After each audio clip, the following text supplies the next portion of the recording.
pinaghalo-halo ko lang yung mga ingredients at tinunaw ko yung yung harina, yung all-purpose. And then after, sinalak ko na para walang lumps.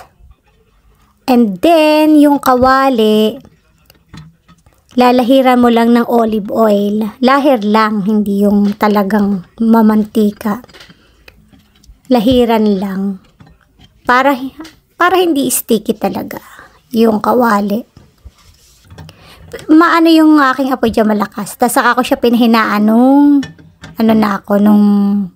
parang medium naman. Hindi naman yung pinakamahina. So medyo naparami yung lagay ko. Kaya ang laki nung nung crepe ko yung wrapper. O tingnan nyo dapat binawasan ko pa. So ganyan lang, paulit-ulit lang. Pag pag luto na yan, kakawang siya ng kanya. Kakawang talaga. Pero ako, makulit ako. Talagang ginaganon ko. Pero kumakawang talaga siya. So yun lang, same procedure lang. Paulit-ulit lang. Para yung aking nagawa dyan, parang 9 lang. Nag-try lang kasi ako. Konti lang naman yung mixture ko.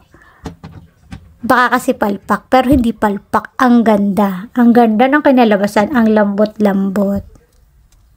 Ang galing. Galing na ni Bebang. Hilig ko pa naman yung lumpiang sariwa. Buti na lang.